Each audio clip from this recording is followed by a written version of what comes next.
welcome to the Health Marketing Collective, where strong leadership meets marketing excellence. I'm your host, Sarah Payne, a health marketing strategist at Umbrella Communications, and I'm bringing you fascinating conversations with some of the industry's top marketing minds. On today's episode, we're going to get marketing insights from a venture capital perspective. As VCs look to get top dollar for their investments, what marketing strategies do they see being most effective in driving growth? This conversation is sure to offer incredibly valuable insights, whether you're a startup organization or an established brand with high growth expectations. Joining me on the show is Jasmine Kim, who heads up Care at Home at Samsung Digital Health. She's also an LP advisor for DigiTX Partners and an entrepreneur in residence for Digital DX Ventures. She's an experienced growth and marketing executive who specializes in accelerating growth for companies that sit at the intersection of health and digital technology. She's a board advisor. She's held CMO roles. She has an impressive track record of building and scaling marketing and brand building programs that have delivered 10 to 30% growth in less than 3 years. Jasmine is someone who has always been led by human-centered design and engagement. She is deeply focused on how we create meaningful innovation in healthcare to improve people's healthcare journey. I'm thrilled to have you with me in the studio today, Jasmine. Welcome. Thank you, Sarah, for having me. Yeah, absolutely. I'm looking forward to this conversation. Jasmine, you're an investor with a marketing background, and I think it's fair to say that you're somewhat of a rare breed in the industry, but I'm hopeful we'll see more and more marketing experts sitting on the boards of companies in the future. Are you seeing evidence that will happen? Yes, I actually am thinking that I'm becoming less rare. I'm joining a larger tribe of people, of like-minded people. And I think that as marketers have become more revenue drivers, and not as a supporting function. And the fact that a lot of marketers that I'm meeting now, we've all had P&L responsibilities and being more of a GM role, revenue driving marketers. I think that many companies, small and large, from public to privately held companies, are looking for people who are really know how to engage with the end consumer, whether it be a B2C or B2B2C. So I think that I'm seeing more of them, and I'm really hopeful, and it's tickled me pink to join a larger community of people. Yeah, absolutely. Well, I'm thrilled to hear you say that you're less and less of a rare breed, because I'm very hopeful as well. Yeah. I think it's good. I think it's going to be great for organizations. I think it's going to be great for growth. I think this is exactly the sort of shift that we need to see in terms of leadership sitting on boards. In our last conversation, Jasmine, you told me that when you made the transition from being a marketing leader to becoming a VC advisor and board member, you went on a listening tour and you talked to other board members and CEOs and you asked them what they were missing. Share with us what they told you. Yeah, and I think that oftentimes one thing that I think that we need to do more of, and I'm hoping that that'll come to pass, especially in such a world where every soundbite and the person who's the loudest gets the kind of the last word, that I feel like I always try to go on a listening tour. And even prior to kind of going on my journey as wanting to be on the boards, I went to mentors and sponsors and people I'd kind of admire. And one of the really key things that we talked about was a couple of things. One is that a lot of people we're looking for more innovative thinking board members. And traditionally, you think about finance and audit and governance. And I think that one of the biggest weaknesses some of the companies have is you have a great product or great service, and how do we actually engage with the outside market? So the whole notion that we built it and they'll come, that's been kind of over for 15, 20 years. And so I think that if you position your role, not so much, I think that people still have maybe some traditional thinking of like traditional marketers don't belong on the board, or they're not traditionally. But if you really position yourself as that you are go-to market engagement person, or creating market access or market development, and I think that is a different framing of the word. Second, what I also heard is that anybody who could help you go from an adjacent industry, and I think that people who market or create new market access are always looking to, once you have one kind of P&L line, how do we diversify and add on new businesses and services? So anybody who's done innovative thinking about creating a marketplace and going into an adjacent category or sector is really helpful. And I think third is that I know that it sounds really trite in 2024, but there's still a lot of companies who are looking to how do we actually go fully digital. And now I would say fully AI. And so I would think that people who have been on the marketing front have really toyed with and played with all kinds of AI tools. And so I think that even 3-4 years ago, it was really about how do we fully go digital. And I think that COVID has really blew that door wide open. But then also, how do we find people who could actually help you do integrated full journey marketing, which is both online and offline? It's not like Sarah, the end user, thinks only digital or only offline or only with AI. Then I think that in the last year or two, really blowing wide open, how do we use AI in product service, in back of the office, in front of the office, and how we engage with the market? Those are 3 areas that are really compelling for boards and companies to add. And if you have that expertise, and I think that people who come from marketing background have always kind of, at least the people that I know have been in marketing, have always kind of been on the forefront. So I think if you could frame that and package that set of tools or set of kind of your bag of tricks, that is actually something that a lot of companies need and a lot of boards are needing. So I think that that's how you frame how you might be on boards, or how somebody who's a marketer could serve on boards and really contribute in a really impactful way. I love that. And really smart of you to go on this listening tour to begin with, right? And really sort of listen and hear what it is that the gaps are and what their needs are. And I love this framing around, it probably is those people with that sort of marketing background that are willing to do some of this work that may be missing on some of the boards. And the thing that strikes me about that, Jasmine, is that going all in on digital, going all in or not, but adopting that, right, from an integrated perspective, as you talked about digital or AI, you have to inherently be willing to take on some risk with that and to sort of jump in and try new things and make mistakes and learn from them, and sort of that sort of fail fast sort of mentality. And do you think that that's additionally something that marketing leaders many marketing leaders inherently have based on having to adopt digital marketing into their programs over the last few years? Yes, I actually think that is one, probably a constancy, at least in my career and kind of from my perspective, is that in how to engage with the user, we've gone through 20 years of unprecedented change and how a consumer wants to consume information and data and products and services. So even if you look back and it seems like, if you think about how, I'm going to say she might have been on TV or print, and then it's online and social media and marketplaces and chats and now TikTok and YouTube, every different way in which we consume information. I think that if you're a really good chief customer engagement person, you're going to be where she is at. And I think that we often say things like, well, let's meet the customers where they are. And I think that we should really double click on that and really unpack how she is looking at her 24/7, her day.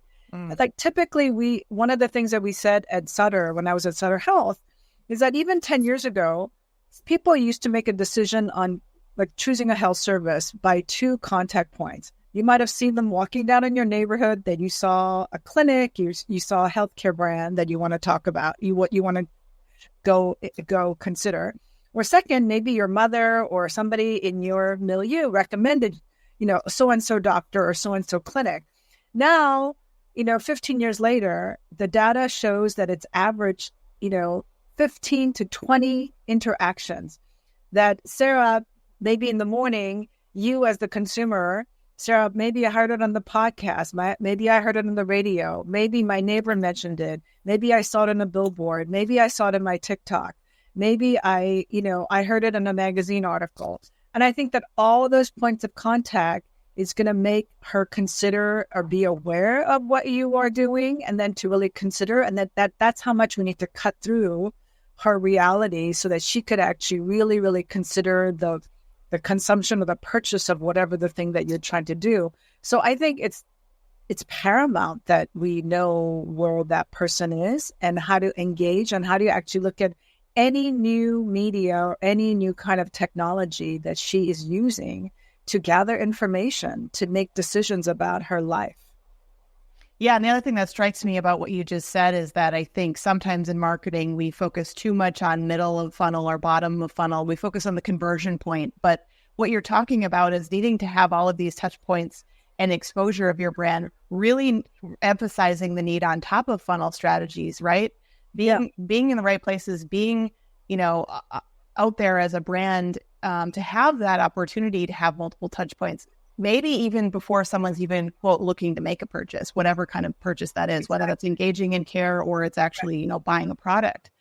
So I think that really underscores the importance on top of funnel strategies as well. Yeah. And I think that also, I know that with marketing becoming so mathematical that everybody looks at, well, let's do multivariate testing, which is now, you can. And you can find what are some top of the funnel or middle of the funnel, bottom of the funnel that works with a certain kind of a category or cohort, right?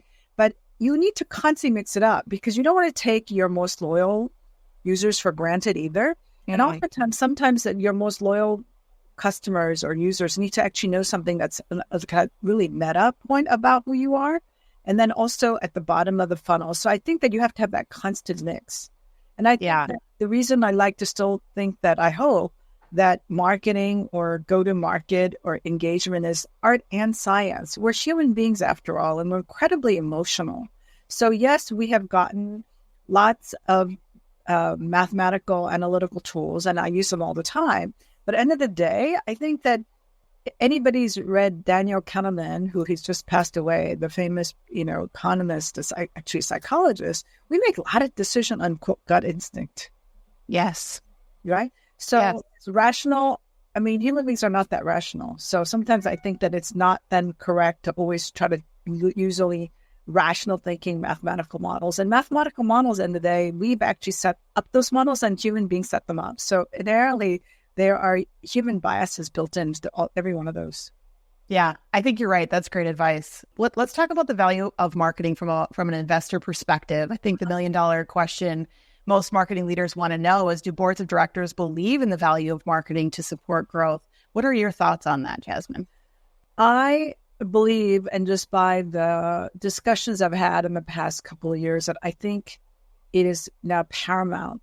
We have because of the cost of creating products or services have become democratized, that I think it's really how do you actually take it to market and how to land the thing, right? So I think people call it different things now. People don't necessarily call it, they'll oftentimes say go to market or market access and healthcare and biotech and medical devices. But I think end of the day, or patient marketing, or they'll say doctors marketing, or it's very specific channel, right? But end of the day, we're all humans. And we need to actually cut through the clutter to make sure that you understand what the product is, how it actually serves you.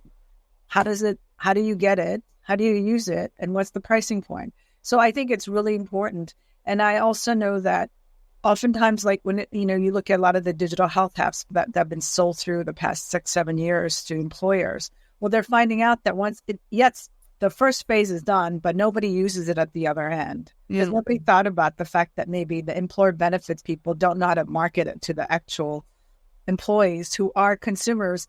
And the consumers are not just hearing from their employers, they're hearing from other people. So you need to create all those touch points, right? So I think that that's the traction. And what we found out, and I think it still holds true, that Price Waterhouse they did extensive, incredible research that people expect the same kind of quote marketing and expectation as they do with regular commodity products like Amazon products than they do with healthcare. So if we're looking at really regulatory things, and people know that health, I'm not talking about like quaternary brain surgery, okay, but like really primary, secondary things are now really available, a lot of them now on the kind of through digital health and through telehealth channels. They're having same consumer expectation as consumer products. Yeah, so I have to think that those understanding your your tool set of how do you engage with the user, whether it be a doctor, whether it be your procurement officer, whether is it a consumer or whether it's a patient. I think that those are same kind of practices and thinking that you have to use, and using pattern recognition. Of course, the last 20% mile might be different, but I think that people sometimes make it so foreign. Like, we understand that there are regulatory things that you have to do. We understand that they're more gatekeepers, but they're still humans. Yeah, absolutely. Jasmine, I know you're someone who believes marketing should be an investment line rather than an expense line. Can you elaborate on your perspective on that?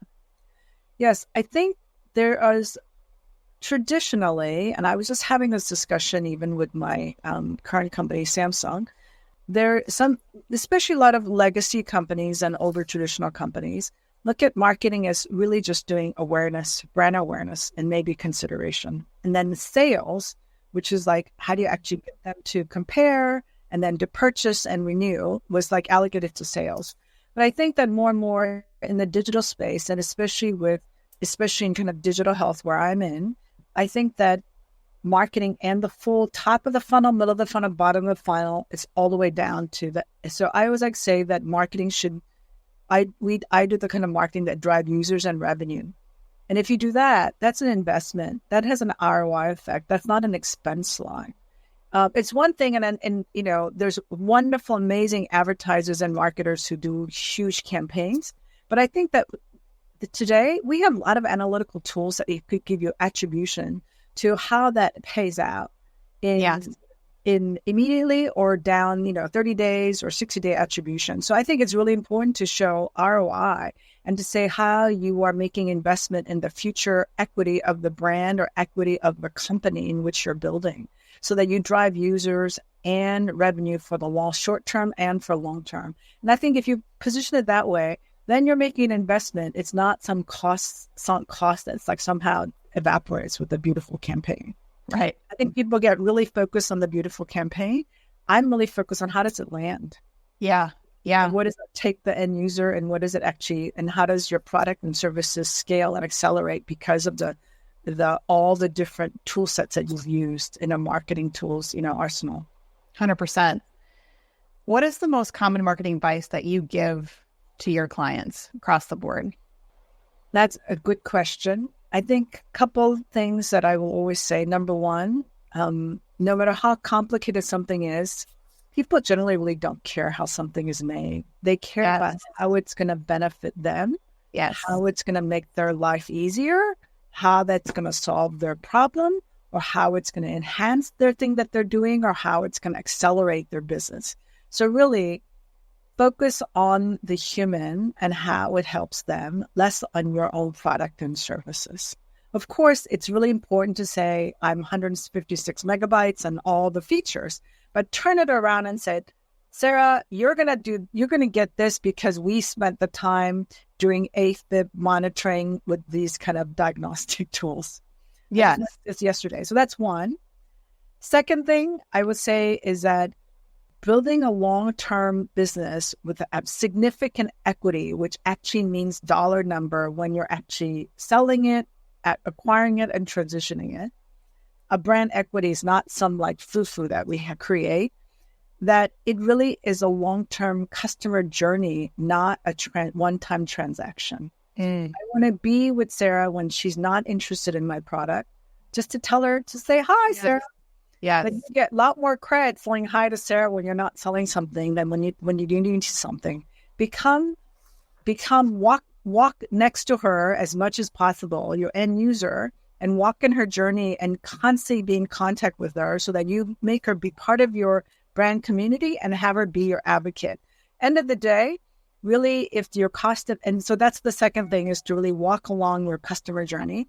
And third, what I would say is that end of the day, the job of a really good customer engagement is to make your cost of acquisition go towards zero over time. Now, it'll never go to zero, but it's a good parabola. If you could actually do your job and have the entire company focus on getting your acquisition cost down to over time over zero, then you're scaling that business. If every time you have to acquire a new customer that you're spending the same amount of money, then make it $100 business and call it a day, because your margins will be the same. The cost of scaling a business is to actually lower your step margins. And to do that, you actually need to create advocacy and brand equity. And that is actually, like, again, go back, be human-centered, walk along the entire customer or the user journey, be with them at times when you're not selling them. Just be with them, don't be a wham, bam, thank you, ma'am. And I think that I've been very fortunate that I've worked on brands that have like high price value, et cetera, especially in healthcare services and products. But you're kind of in there for life. Yeah, absolutely. Yeah, no, I love, this was super smart the way you laid this out. I love how they're all threaded together, right? The human-centered focus, building the equity, walking along with your customer across the entire journey, and moving towards zero over time. Yeah. And I mean, the common thread in all of those to me is really lies in kind of number 2, which is you're a huge proponent of focusing deep in the funnel at that loyalty and advocacy stage, which, to your earlier point, many brands will overlook that, right? We got to the sale, we got to the conversion, and now let's go get more of, let's repeat that model and get more of those customers. But really, if you're looking to build that long-term brand and, going towards zero over time, you have to look at that loyalty and advocacy and cannot overlook it. Yeah. And then one other thing, which is because we speak so much about innovation today, especially with AI, that the biggest area of innovation is to go to your next adjacent category. And few brands are given the latitude to do that by their customer base. And Amazon customers have allowed them to do that, from book selling to fashion to food to health. Okay. And they've actually been able to make an inroad, have an anchor, go into a market and then open up, and go into an agent's market and go open up.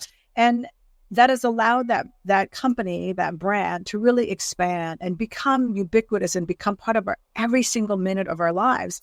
And so if you take that as an example, and I think that having that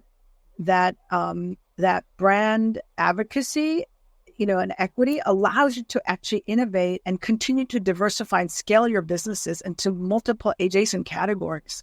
And so that's a sign of a really good portfolio brand, right? So Amazon used to be single brand, but now it's a portfolio brand that's got Amazon Cloud, Amazon Commerce, Amazon Health, Amazon what have you, right? And so I think that is a playbook that has many companies like Louis Vuitton Moda Hennessy has used. Walmart has used that. So really create that long-term equity, because we will, as a brand, like human beings, we will make mistakes and we will fumble. Because if you're innovating constantly, you're bound to make errors. But I think that if you have that brand equity, your customers actually give you permission to make errors. Yeah. To say, it's okay, we'll overlook you because you've been with me through these other things. Right. It's I trust you, right? It goes to the importance of brand trust. And when I think about Amazon and part of what has allowed them to make these transition, it is trust. Yeah. And what led to the trust is the customer experience. That's right. It's been there day in, day out for me. I know I can click here, put in cart, and it's at my doorstep tomorrow. And if you can translate that to food or to fashion, all these other categories that I'm in, because I trust you and you've delivered that stellar customer experience. And as long as you can continue to deliver that, I'm all in for it. Yeah. And we've used that kind of a thinking, especially when I was at Sutter Health, as an integrated healthcare system. I think that a lot of healthcares were buying up other companies, and they just assumed that people are just going to believe that you could deliver that. That's a lot of hard work. Yeah. It was painful at Sutter. We got through it, but you have to really let the patient believe that not only are you going to integrate these new adjacent areas, but you're going to do it in a seamless way and still deliver the same quality of product, reliable product, and consistent service and coherent service to Sarah Payne or to Jasmine Kim over time. Yeah. Well, another thing that's sort of related to all of this that I wanted to have you touch on is patience. And, I know you're someone who believes you need to be patient when it comes to growth and marketing's impact on growth. What advice do you have for company executives about the patience they need to have in building for the longer term with their marketing? Really good question. patient is in really short supply, as you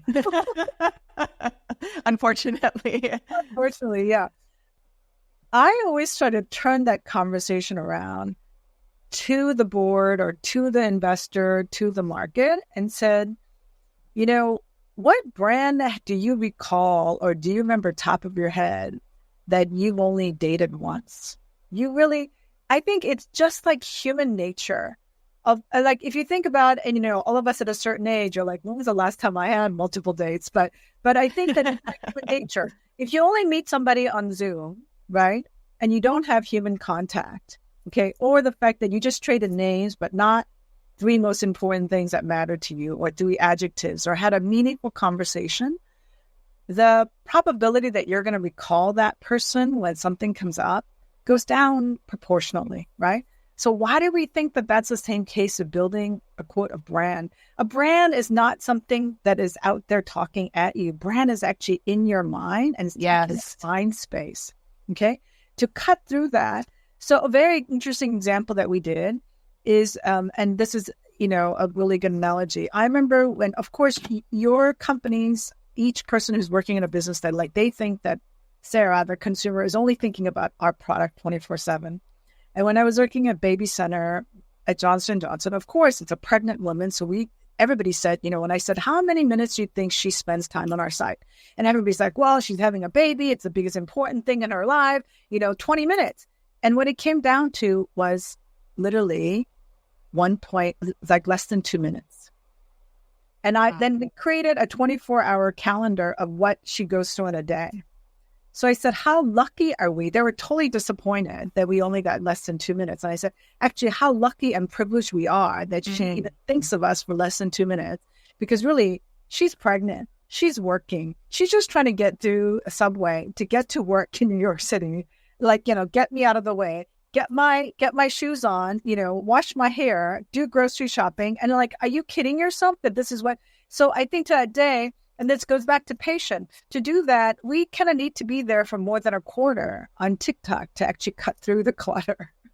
Yeah, absolutely. And I try and make it really plain spoken because I think many times we sit there under calculus and we think that we are the most important thing in that person's lives. And of course, higher the price point, longer the consideration rate, things like mortgages, buying houses, buying your healthcare services, longer it is and more long-term it is. And, for you to separate, it's actually more painful. Like sometimes I think I can't leave my bank because it's just too painful for me, that divorce. Right. But not anymore. But anyway, I think that those are all considerations, obviously. But I think that you have to at least give it 3 to 4 full buyer cycles. So, and I also think that, and I always go in the rules of threes. And I think that you need to at least invest 3 full good years or 3 full buyer cycle to have something cut through somebody's mind. Even though we think that we're the most important and we think that we spend $12 million or $100 million on a campaign, you're lucky if we have the privilege to be in our mind space for 2 minutes, that she might think of you top of mind. Right. Yeah. That you might put your 17 different points in an integrated, coherent, and cohesive way that she will think, I'm going to purchase that every day, and to make it a habit. Yeah. No, I love that. I think you're absolutely right. And I think marketing leaders may want to, share this with their executive leaders as well in terms of setting realistic expectations about the time that it takes, right? Yeah. To do some of this work and see the kind of impact that the organization is really looking for. I appreciate your directness. You're a truth teller, and I think that's really important, right? That we don't sugarcoat the realities of what it's going to take to see success in marketing and building a brand over time. Yeah, and I think that one thing that I do want to say is that I think one thing that we do need to make sure is that, especially marketers with all of our analytic members, we need to actually give people ranges and expectation. I think that sometimes we get wow factors with the big, beautiful campaigns. And I know that we at Samsung are doing all this thing around Olympics, right? There's the wow factor, but I'm always about how does it land for the long haul? Yeah. Right? Yeah. I want to see the entire long tail. And sometimes it's not the big wow events, it's the smaller, quieter events that hits people depending on what the brand that you represent. And I will also say in healthcare, it's the small, quiet moments that actually deliver much more profound things to a patient or to a procurement officer whose complexity of doing something, major digital health innovation in their hospital system or in their clinic is going to make a profound impact. Yeah, and part of the small quiet and what makes that work is because the brand or the product sees them, sees their pain in that moment. Yes. Right. And knows them so well. They're like, yeah, that's 100% what I need. And it doesn't, to your point, have to be big and splashy. It just has to resonate on that exact pain point. Yeah. Yeah. So I would really say that that's another thing that we really, really need to focus on, really. Yeah, absolutely. Great advice. Well, I'd like to switch gears for a special segment we call the Collective Quickfire. I've got 5 questions for you, Jasmine. First one is name a couple of healthcare brands you think do marketing really well. I will say Omada Health, which I'm a big fan of. And I think Amazon Health does a really amazing job. Yeah, I think those are both really great examples. Yeah. Startup mentality or corporate strategy, what's more important for growth? That's a really good question. And sorry for the slow response to rapid fire. I think a good corporate strategy is having a startup mentality. Ooh, I love that. Hey. Right? It's like a trick question, and you made it not a trick question. Right.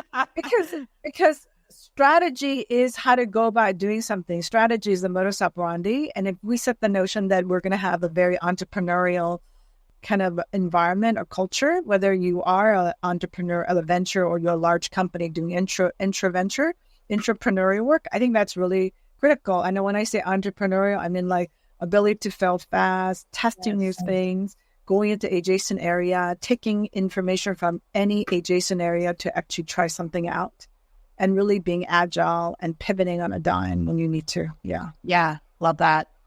I think I know how you're going to answer this one, but I'm going to ask it anyway. What's more important to you, short-term result or long-term investment in the brand?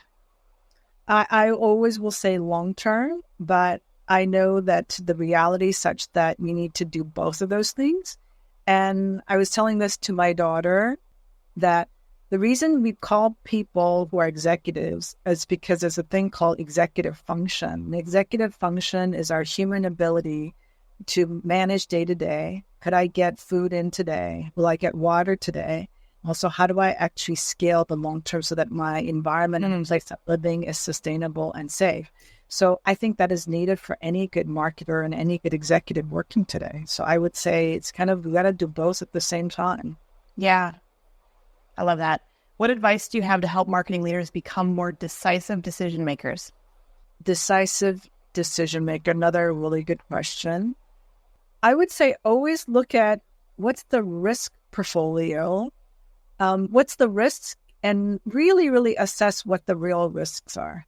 Some of the risks are in our mind and not really logical or rational. Like literally say, what would I lose, right? Right. So for something as example as like asking somebody for help. This sounds really small. I mean, like compared to a lot of people don't like to ask people for help. A lot of people don't like to go to a hotel and say, do you have a better room? Like, yeah, I was like, what's the downside? You're going to be the exact same place you are in, right? Right.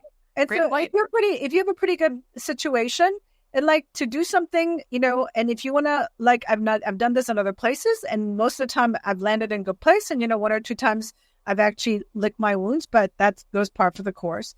Which is that I would say, if you're not sure, try to de-risk as much as you can. So like, you know, you want to try something, have plan A and B and talk about it. Or do 98% something like you always do, but have a skunk work that you're in the back closet that maybe people don't know if you're a little bit feeling vulnerable or the context of your work situations, but try that. But I think really, really assess your risk. And also, if you take a risk and you land, which I feel like I've been really fortunate, you just become bigger risk takers because you're like, I've done it before, and then what's the worst that could happen? And oftentimes it's not doing things always successful. It's actually sometimes not doing them well and just getting back up and brushing your knees and just say like, okay, should we try that again? Yeah. And oftentimes it's not something that is out of ordinary that succeeds. It's actually doing something same over in a different way, trying in a slightly different way that actually succeeds. And people call that innovation sometimes. And so I think that really define what really risk is. Yeah, almost repositioning it, conditioning yourself to, it's not really risk, and you're conditioned to sort of be comfortable with it over time. And then also it really helps to have a friend or a colleague who maybe pulls you in a place that then you could actually take risk. And I always tell people every day, try to do something that makes you a little bit afraid. I don't want to say afraid, but maybe something that's maybe instead of your usual cafe latte, you try something a little different. Sometimes that's a little risk. Yeah. If you do that and you're like, oh, that was something different. I've never done Pilates before, but I'm going to try today. I might go kicking and screaming. I might never like it, but since Sarah says it, she swears by it, I'm going to try it today. Yeah. I think that also helps you in what I call a constant growth mindset. Also, especially as you go on with your career and as you get wiser. I mean, people always talk about it as you age. I'm like, you're aging the minute you're born. So I said, get in line. Yes. So I think that hopefully we're getting wiser, and I think that means to have constant thinking of curiosity and growth mindset. And that means actually doing something that scares you a little bit or is a little riskier, however you want to define that. Such great leadership advice. Last question, Jasmine. I know you travel a lot. Of all the healthcare conferences you attend, which is your favorite and why? Very good question. I would say I really enjoyed VI because it's a smaller, more agile version of HIMSS. Mm-hmm. And I feel like because it's smaller and it comes in a series of there's a 5 of them all in a row, that people slow down and actually really listen and talk to each other. Oh, I love that. So I feel like we get more meaningful, it might be fewer, but I feel like we get more meaningful things done and we walk away with them. Yeah. Opposed to oh my God, I met 500 people and you're like, how many are qualified leads? Right. Right. Right. And I also think that because it's in us, it comes, so that's what I really like. And I have to also put in a plug for, there's a smaller conference called Digital Health Innovation Summit. And it's an incredible melange of this completely orthogonal group of venture people, technology people, provider and payer. And even though a lot of people say, well, who's it really for? And it's there's too many mashups. I find that conference, even though it's small and they tend to be only a day and a half, 2 days, the most energizing. Because I find something that I hear in venture, I was like, oh, I could put that into healthcare. I'm like, oh, and we could think about this as a digital health. And I find that really interesting. And probably that's the way my mind works. I think that maybe somebody who's a lot more linear, that would kind of like, oh my God, it's still too wacko. But I find those conversations really interesting. And I find that the pattern recognition of innovation, that wave constantly, it happens over and over, at least for me. And I find that really edifying. Yeah, I love that. Well, this was a real pleasure today, Jasmine. I learned a lot from you. Thank you for being here. How can listeners get in touch with you? They could reach me out on LinkedIn. I'm very, very present. And on the LinkedIn, it's got all my contact info. And I'm always happy to support a fellow traveler. I think life is very short. So I don't try to tarry and join arms with people who are going along the journey. So thank you so much for having me. It's such a pleasure. Yeah, absolutely. Well, folks, if you enjoyed the conversation today, do us a favor and subscribe wherever you get your podcasts. Thanks for being part of the Health Marketing Collective, where strong leadership meets marketing excellence, because the future of healthcare depends on it. We'll see you next time.